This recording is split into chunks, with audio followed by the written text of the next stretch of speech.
Hello everyone and welcome to the Constructive Criticism Network. This network is here to help you improve at Magic the Gathering at every level. From Pauper Leagues to Top 1000 Mythic, we've got you covered. If you want to hear the entire network, head on over to our sponsor at pureMTGO.com, where you can hear each and every show, each and every week, and check out their sponsor, MTGO Traders, and tell them that the CCMTG Network sent you. Now sit back, enjoy the show. From YouTube, podcasts, and more, here's this week's episode from ConstructiveCriticism.com. How's it going, everybody? It is 12 o'clock, Friday,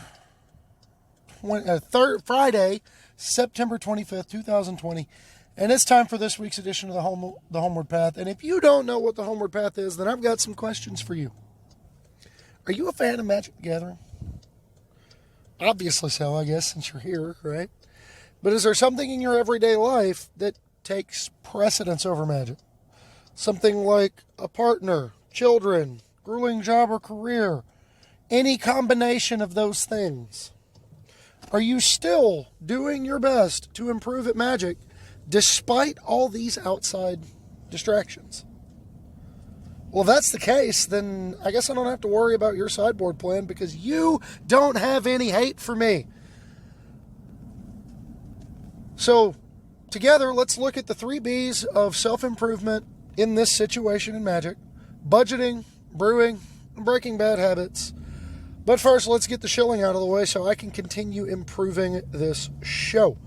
We are sponsored by PureMTGO.com, one of the largest repositories of Magic content on the web. Their sponsor is MTGOtraders.com. If you have ever considered getting into Magic Online rather than Arena or Paper Magic, go to MTGO Traders. They are so nice to work with. Just utterly fantastic to work with. Prices are transparent. It's just the whole experience is a net positive. And of course, I would be remiss if I didn't mention the parent network, people that make it possible for us to be here in the first place in ConstructiveCriticism.com. There's, I love the people that I'm a part of a network with, and you should check out all of the content on the network. And while you're browsing the web for all of these other sponsor things, if you feel like you want to support me in a more direct fashion, head over to patreon.com/HomewardPathMTG. This show is always going to be free, but if you like what I'm doing enough to help me keep doing it and enough to help me make it better, head on over there, and I will make sure your voice is heard through this show. And with that out of the way, let's dive into our first segment every week. We have Budget Spotlight, where we normally spotlight an uncommon, a rare, and a mythic every week on the show. This week we don't have a mythic, but it's cards that I feel are cheap, way cheaper than they should be. First of all, we don't have a single card so much as we have an entire cycle of cards, courtesy of they just rotated out of Standard, like today, in Paper. But I mean, in Paper, they've been like borderline forcibly rotated since February, since we couldn't play in Paper anyway. But we've got the Aethergust cycle, I like to call it. The color hosers from Core Set 2020. So for those of you who don't know, they are cards that interact with different types of cards of 2 opposing colors. So you have Fry that interacts with blue or white creatures or planeswalkers. Deals 5 damage, it can't be countered. You have Aethergust, which deals with red or green spells or permanents. Puts them on top of the deck or bottom, the opponent's choice. You have Devout Decree that exiles black or red creatures or planeswalkers, and it's 1 and a white. Thankfully, they all cost 2 mana, too. It's just such a clean cycle. Oh, right, then there's Veil of Summer. We don't want to talk about Veil of Summer. As far as Magic is concerned, that card doesn't exist anymore. It's just not a thing. Nobody is remotely interested in it. I mean, we're all interested in it. We're not allowed to play it. So really doesn't matter. But regarding this cycle, and even like the color hoser cycle from Throne of Eldraine that are color hosers for themselves, or they're hosers against their own color. Cards like Red Cap Melee, to a lesser extent, stuff like Spectre's Shriek or Okame Adversary, or God, I can't remember what the white one is. Actively don't remember if there's a white one. Is that horrible? It feels like it should be horrible. But like Spectre's Shriek, Mystical Dispute, Red Cap Melee, Okame Adversary is a card that exists. You know, it's not exciting, but it's there. They're effective color hosers in the sense that they are efficient spells that deal with a wide range of things. The other neat thing about all of them is all of them are under $1, and most of them I would wager are under 50 cents. So they are fantastic tools to pick up for sideboard plans in Pioneer, and to a lesser extent in stuff like Standard or Modern. I mean, 50 cents ain't bad. But they're not only are they just effective sideboard cards in general, they're effective against a wide array of decks. A card like Red Cap Melee is effective against Mono Red Aggro, Rakdos Sacrifice, Winota, the Young Pyromancer decks. Like, it's a card that deals with red creatures very effectively, and it doesn't really care if those red creatures happen to have another color on them. And moreover, they're also great in conjunction with a series of cards we've talked about on this show before in the Wishes. Whether they be Fae of Wishes, Karn the Great Creator, or Mastermind's Acquisition, they are great targets for like Fae of Wishes and Mastermind's Acquisition, because for 4 mana you can just go get a thing, and on turn 6 you can 4 mana, go get a thing, and deal with a thing. Just efficiently answer the question your opponent is posing. That's a pretty good place to be. So just like, they're not sexy, they're not exciting, but they're very good at what they do. Sorry, I was taking a drink. The second card on the list is our first rare, and I cannot for the life of me figure out how in the world this card is only 75 cents. It is Kunaro's Hound of Athreos. It is a black and a white for a 3/3 Vigilance Lifelink Menace. And it is a card that says creatures can't enter the battlefield from graveyards and spells can't be cast from graveyards. Elegant, simple, to the point. So, not only is it an effective graveyard hate piece, not only is it it's an okay rate creature, 3 mana, 3/3. Oh, but by the way, it also just has a ton of words on it. You know, Vigilance, Menace, Lifelink. And shut down your graveyard. There's not a lot more you can ask from a utility 3-drop in a black-white deck. Like, because Lifelink gives it that little bit of anti-aggro that your black-white creature decks typically want to have. And then when you toss in making it difficult to block and capable of attacking and blocking at the same time, it's just a really, really good card. Now, granted, the color combo is somewhat restrictive, but as I said, it's a really good example of what I call the theory of the power of lots of words. It has a lot of words on it, so it's probably pretty good. And last but not least, I want to talk about one. It's $5. It's into what would normally be our Mythic price range, which is why I didn't do it Mythic this week. But it is a card I firmly believe should be in everybody's toolkit if they're looking at playing Eternal formats. And that card is Grafdigger's Cage. Just like the Aether Gust cycle, first of all, it's just a fantastic wish target. At 5 mana, you can do a lot worse against a graveyard deck than Fae of Wishes or Karn or Mastermind's Acquisition for Cage to keep them from gaining any more forward momentum. Those of you who don't know what it does, it is 1 mana artifact. Creatures can't enter the battlefield from libraries or graveyards, and spells cannot be cast from libraries or graveyards. That's really hateful. That is a card that knows exactly what it doesn't want you to do. And I am here for it. It can shut down entire archetypes. Like, this thing shuts down the sacrifice archetype in Pioneer. Just by existing on the battlefield, their deck does not get to play Magic the way they want to. Because both halves of their deck are built around things that Grafdigger's Cage shuts off. They either want to ramp into a quick Bolas's Citadel, resolve a bunch of permanents, and then sacrifice them to kill you.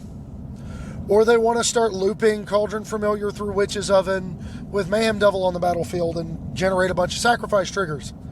Guess what you can't do either of with this thing on the table?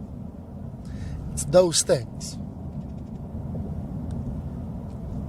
That's what you can't do. As such, because it is so singularly powerful and comes down so early, it demands an answer from the other side of the table. And when you demand an answer from the other side of the table, and you take away the ability to find it out of the library or pull it back out of the graveyard for value off a discard effect,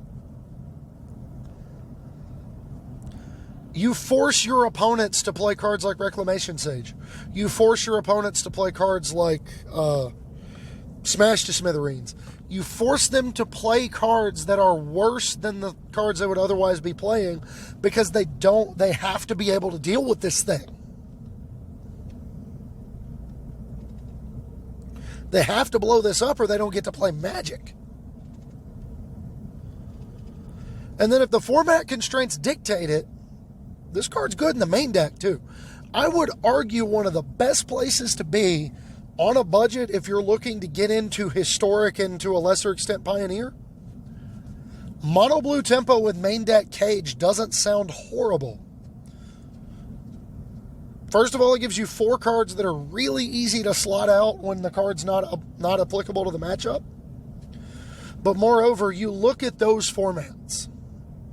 We've got the Dredgeless Dredge deck that's starting to pop up in Pioneer. We've got the Bolas's Citadel decks in Pioneer. We've got Uro decks, Uro piles in both formats. We've got just a litany of cards that care about coming out of the graveyard, but also Bolas's Citadel, Experimental Frenzy, Vizier of the Menagerie to a much less of an extent. But, card collected company. Cards that want to put creatures into play from the deck. Or cast spells from the deck. It's really good. Really, really good to be able to shut those things down. And by virtue of playing that as your de facto 1-drop, there's a lot less the format can do to you that you have to use counterspells for. So that's another win-win. And if, the idea of making sure your opponent doesn't do anything too threatening whatsoever, ever, sounds appealing to you, you're going to love this week's Brew of the Week.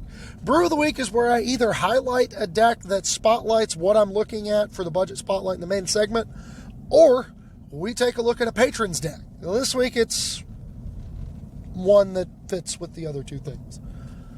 I didn't get any patron submissions this week, despite trying, and I really need more of them. I need you guys, I need y'all to come in here. I need y'all to talk to me. Talk to me, tell me what you want. But this week's brew is, again, more of an abstract concept, but it feels like something that has some legs. Or tentacles, as the case may be, because we're going to be talking about Eldrazi taxes as it relates to Pioneer. Now, you think Eldrazi taxes in black-white, you think modern, because you get Thoughtseize, you get Thalia, you get Flicker Wisp, you get, a lot of these very, very powerful, eternally playable, hateful Magic cards. Well, Eldrazi and Taxes and Pioneer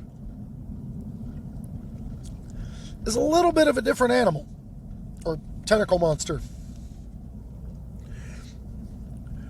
The basic premise behind it being you want to combine disruption elements, cards like Thoughtseize. You still have Thoughtseize and Pioneer,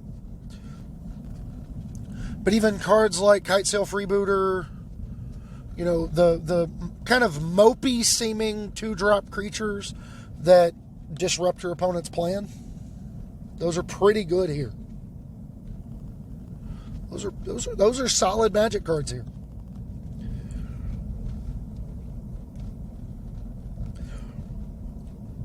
But you combine powerful hate cards with removal and discard. In this case, your hate cards that you have access to in Pioneer, you have Thalia, Heretic Cathar, 3 mana, 3/2. Your opponent's lands, or non-basic lands and creatures, enter the battlefield tapped. That shuts off most of the decks in Pioneer, because most of you in Pioneer have Shockland driven, Shockland, Checkland, now Flipland driven mana bases.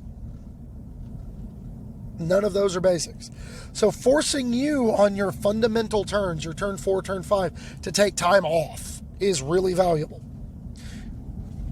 Forcing your creatures that you need to resolve in order to block with to enter the battlefield tapped. Kind of a big deal. With a few exceptions. Like Winota doesn't care about entering the battlefield tapped. But I digress. That's what your Grafdigger's cages are for.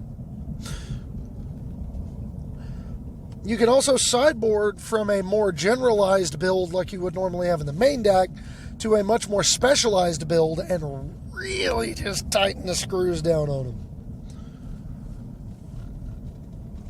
It's the kind of deck you play when your goal in playing Magic is to make your opponent as miserable as possible. And, I mean, you do you. Everybody enjoys the game in different ways. Sometimes the way you enjoy the game is making sure they don't. So, I can't argue with it. The second, in addition to all this disruption, it has speed. It has a clock to it. Thought Not Seer, Matter Reshaper, and Reality Smasher.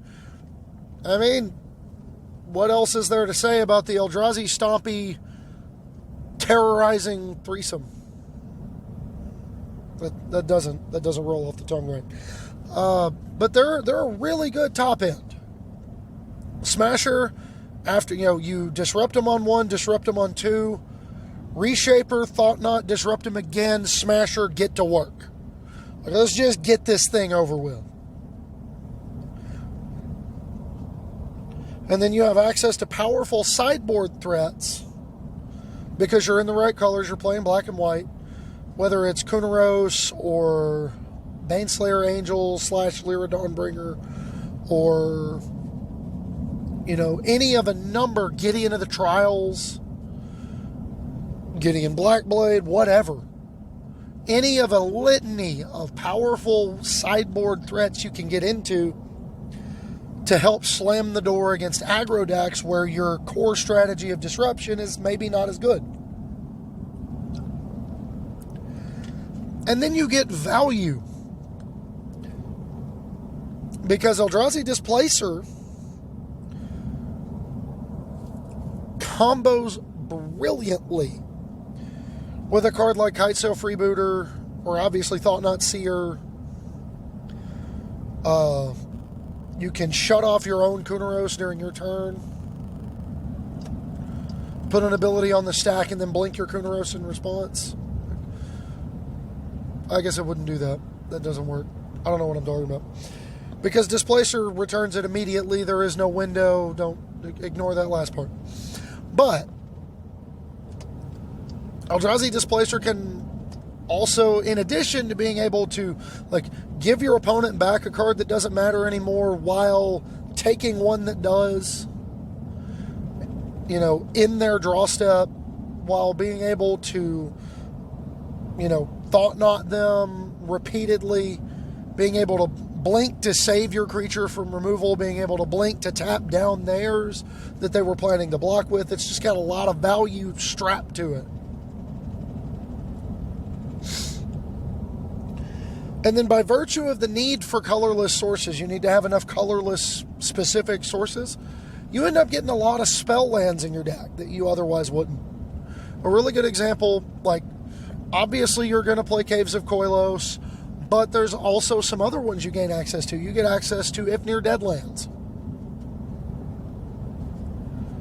It's the Black Desert. It makes a colorless, it makes a black for 1 life, and for 2 and double black, you can sacrifice it to put 2 -1/-1 counters on a creature. You probably want to play a number of Field of Ruin, because it can, you know, snipe down opposing copies of Escant of the Sunken Ruin, or just do a lot of work. It's a good card. Works here because you can benefit from, your mana base actively benefits from having the land side of it, and it can snipe off and go find a waste. That's pretty good.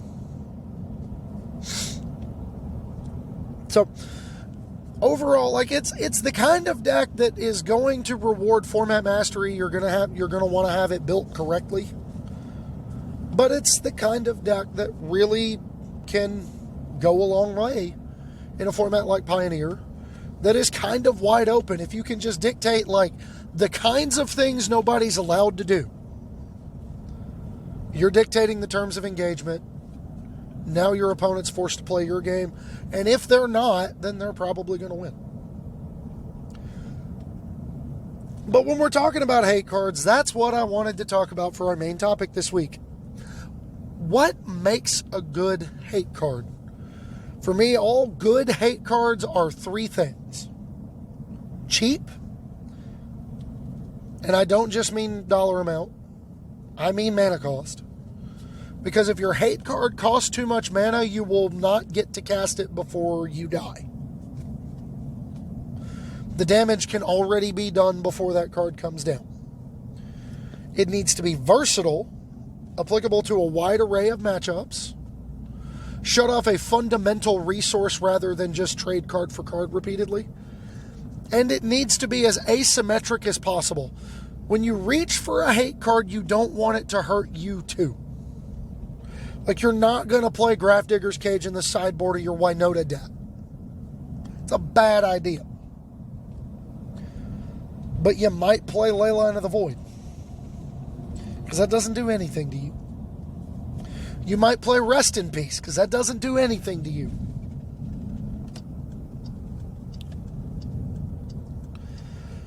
So, how do you pick the right one? Well, first off, what do I stone cold lose to? Like, what do I just die to, no matter whether or not my deck works?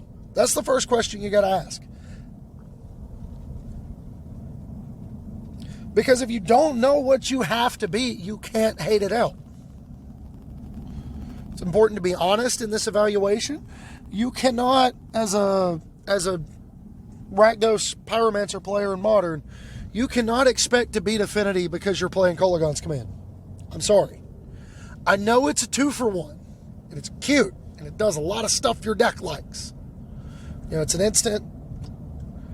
It buys back Young Pyromancer, can buy back the Lurrus that died. Like, it's a good Magic card, don't get me wrong. But it is not going to win your Affinity matchup by itself. It is not going to win your Urza matchup by itself. It's just not. There's no way. So the next question to ask, once you know what you've got to beat, how many sideboard slots do I have? Because if you don't have a lot of room, that means the effects you choose to play need to be more powerful. The less room you have, the more you need to stretch the abilities of the cards that you do choose to play. And sometimes you just have to cut bait, especially in a format like Modern, and to a lesser extent, formats like Pioneer and Pauper, where there are so many viable decks that if you just stone cold lose to one, you may just not have the room to be able to fix it. You may just have to eat that one.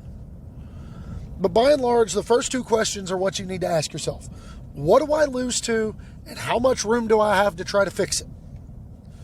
Because if you have a lot of room to try to fix it, and what you're losing to is in a more general sense, like a full-on archetype, like if you're soft to aggro but you beat up on mid-range and control, well, you don't need to have like 4 unreasonably powerful anti-aggro sideboard cards when you can just play like a 5 or 6 card removal package that you can go into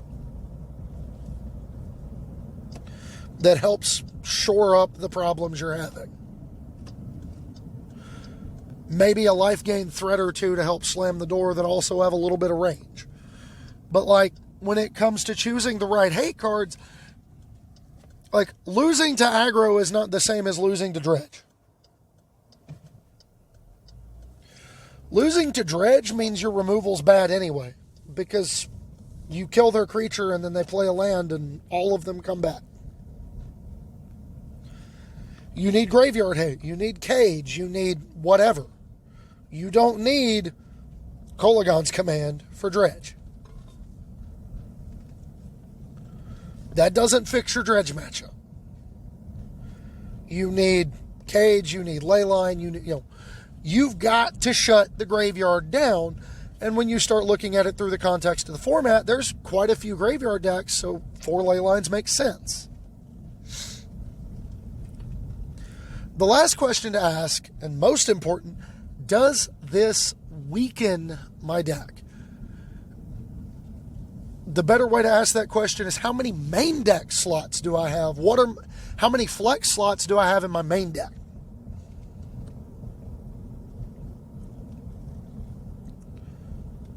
Because if I don't have enough flex slots, that's going to dictate how many and how powerful I choose for my hate cards as well. If I've only got 3 flex slots, those things better come in and I'm going to mull aggressively till I find them. Because if I do, I'm probably going to win. You find Leyline of the Void against Cycling? Against Godpharaoh's Gift decks? Yep, that'll get you there. But if you're not expecting to run into that, maybe you don't play those as your hedge. If you're not expecting to run into the dredgeless dredge decks, you may have to take some L's and just play cage if it doesn't interfere with what you're doing, so that you can have something that lines up a little bit better against the field.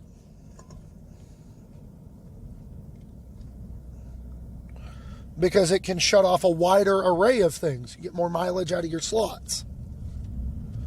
And, whether it's not having a lot of main deck room or not having a lot of room in the sideboard, that's pretty important to maximize the value of the cards you're playing. Now, when do you main deck hate cards? When format constraints line up just right, you look at how powerful Aether Gust was while it was in Standard. It was basically Counterspell and Plow Under some percentage of the time.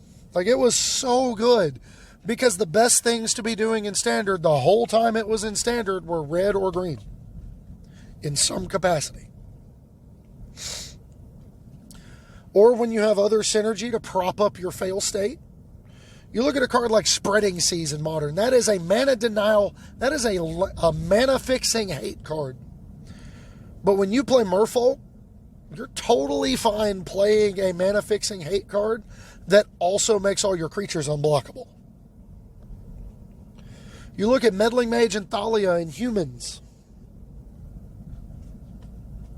Meddling Mage and Thalia are great Magic cards at hating out what they need to hate out. Meddling Mage says, no, you don't get to play that card. Thalia says, no storm combos for you without a lot of math that you weren't expecting to do. So, like, add 1 to all your math and throw it all out the window. Well, you play those cards in humans because they incidentally will disrupt your opponent while you make them bigger and beat your opponent to death. So not only are you making it difficult for them to play Magic, but you're killing them.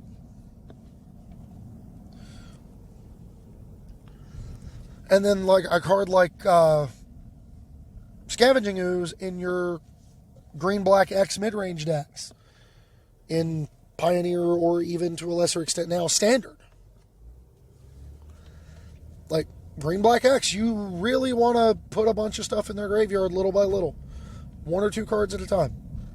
So Scavenging Ooze can eat their graveyard while you're beating them down, while you're disrupting them, while you're killing their stuff.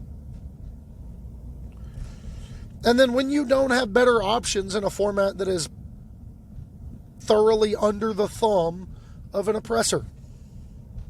Think Flash Freeze in Alora Zendikar Standard, or Leyline of the Void and Rest in Peace during Hogak Summer.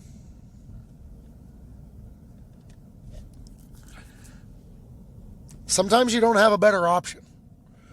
You know, Flash Freeze in Alora Zendikar Standard was a necessary evil because we just didn't have good counterspells. We didn't have Mana Leak, we didn't have Remand, we didn't have Rune Snag. We had Cancel, and we had Essence Scatter and Negate. That was it. And Jund was the best deck in Standard with its Putrid Leeches and Bolts and Maelstrom Pulses and Bloodbraid Elves and Broodmate Dragons and Flash Freeze counters all of that because they're all red or green for 2 mana. Leyline and Rest in Peace, you had to play them. Like you had to play those cards. You had to play them. If you were going to try to fight them without playing their deck, or even when you were playing their deck. Like, if you were the Hogak deck that opened Leyline, you probably won that matchup a good percentage of the time. Because you would get to go do your thing while they did not. And last but not least, I want to talk about the types of hate cards to avoid. And I have these lumped under the first one I ever actually dealt with, and I call them cranial extraction effects. In particular, the ones that cost 4 mana and up, but even, with an honorable mention to cards like Surgical Extraction and Unmoored Ego and the like. If you cannot wish for these, or if you are not using these in conjunction with discard effects to effectively strip your opponent of their ability to kill you, this is not good enough. They cost too much, and they don't impact the board. And you had to cut something from your deck in order to play them. It's not good. You have cards that don't do enough. Cards like Oakham Adversary. Out of the Eldraine cycle. It's a death touch creature for 2 mana. That's not a really effective greenhoser in a world where it can't even block the questing beast it was designed to beat. In a world where it where opponents have access to fight cards that will just knock it off the table. A card like Unchained Berserker that's supposed to hate on white decks. It's got protection. It's got hexproof from white, or protection from white. And +2/+0 as long as it's attacking. It's great. Except it doesn't block well. Getting in for 3 doesn't matter against Baneslayer Angels and lifelink creatures. Like getting them for 3 when they're going to backswing for 15. Not very good. The best thing about Unchained Berserker was the fact that it lived through Deafening Clarion. But it doesn't live through Destroy effect. Like, it's supposed to be anti-white, and it's just not good at it. And then another good example would be, I can't remember the name of it, because the only copies I have are in another language. I remember what it does. The Renown Scab Clan thing, I can't remember its name, the 3-drop 2/2. I know it's not Scab Clan Mauler, because that was the one I played with in original Ravnica Standard. but like it's a 2/2 that becomes a 3/3, and then it turns into like a better Eidolon of the Great Revel. You want to know what's better than that card? Eidolon of the Great Revel. Because if you need to beat those kinds of cards, you just need to beat all the cheap spells. You just need to kill them. I would rather have Eidolon of the Great Revel than that Renowned Scab Clan any day. And then last but not least are cards that are typically and easily answered by cards that people already play in main decks. A really good example is if you're playing a deck where they're going to want Kolaghan's Command against you anyway. You're both trying to play fair and they have some graveyard synergy. You don't want Grafdigger's Cage. You want Leyline. But more than that, there's a slew of quote-unquote disruption creatures. A really good example is something like Yixlid Jailer that just dies to like every removal spell, even though it shuts off all the graveyards. Which is great. Like cards in graveyards lose all abilities, that's fine. They can't flashback Lava Dart, but they can still gut shot it, get it out of the way, then flashback the Lava Dart, and kill you anyway. Jailer says cards in graveyards lose all abilities. Well, they can Conflagrate for 2 and a red, kill your Jailer, and now the Conflagrate's in the graveyard where they wanted it. Like, it just doesn't do enough. And it's easily answered by cards they're already playing. And that's really kind of the crux of the issue. It's why I tend to steer clear of overly hating someone out.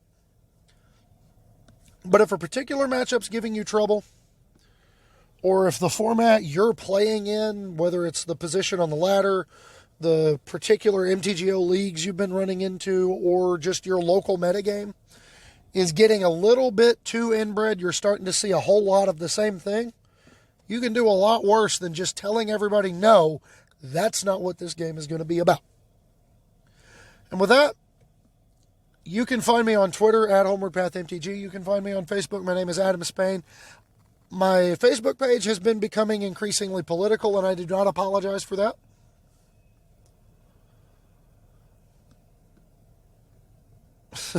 Sorry. I do not apologize for that whatsoever. There's way too much going on for me to try too hard to keep things escapey.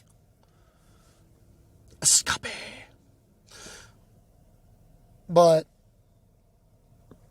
you get the left field I'm coming out of. You can join the Facebook group, the Homeward Pathfinders. Don't forget to join the Easy Game Media Discord. I'm Adam HWP in there. And of course, if you're a patron of the show, you also gain access to the Patron Pathfinders Discord. If we get enough people in there, I want to start doing some kind of a patron tournament series on Arena. But we got to get some more bodies in there. I want to play Magic with y'all. And in particular, I love playing Magic with the people who have told me they respect my opinions on the game. I want to play Magic with everybody, but like the ones who have been forthcoming and telling me that they support what I'm doing, I want to thank them by playing Magic with them. I love the experience of playing Magic. And speaking of his experiences, everybody loves. We got, I say everybody, it's a really strong word. We've got this week's rendition of hashtag MTG Dad Jokes. Brian Sharp is a regular entrant. Excuse me. Tagged me in a post along with several other people about Morog, Fury of Akum, the one that every time a land falls, you get all your creatures untap, and you get an extra combat phase after this current phase. And then playing Morog with Scape Shift and Field of the Dead, so that you can get a lot of landfall triggers, make a bunch of zombies, and then be able to attack with them repeatedly. Well, that's cool. I said, well, it needs a haste enabler, and then we'll be making people furious. Leave behind a Field of the Dead in your wake? I'll see myself out. To which Brian replied, said, I know the strategy is out of left field, and it might not landfall on its feet, but it might shift my local meta. He picked up what I was laying down, and I'm here for it. Last but not least, Brian again. The question was posted, said, what are your top 3 songs that go down well in every party ever? Scott says Africa by Toto, Sledgehammer by Peter Gabriel, and September by Earth, Wind, and Fire, which, by the way, I love all of those songs. But then Brian fired in Party Rock Anthem, The Warrior, Invisible Touch, because it's a rogue, Pinball Wizard. I mean, we can do worse. Have the Time Warp, Born Slippy, Bust a Move. Oh, let's see what else we got down in here. Somebody else had to buy in.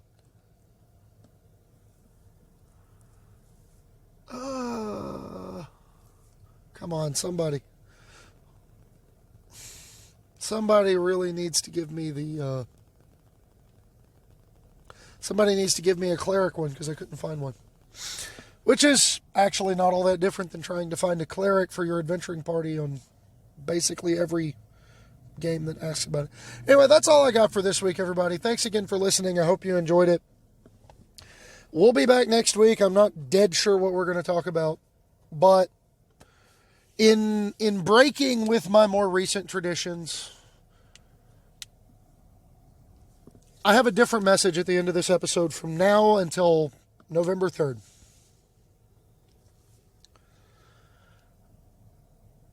I didn't want to become political about really anything, if I could help it. But this country stands on the precipice of a threat unlike any it has seen, because this threat comes from inside. And I can only urge everybody, look very carefully at all of the candidates on your ballot and make the right choice. Vote the issue, not the party. Vote the person, not the party. Make an educated and informed decision come election day. Please. So, get out there, rock the vote, be safe, and I'll catch you next week.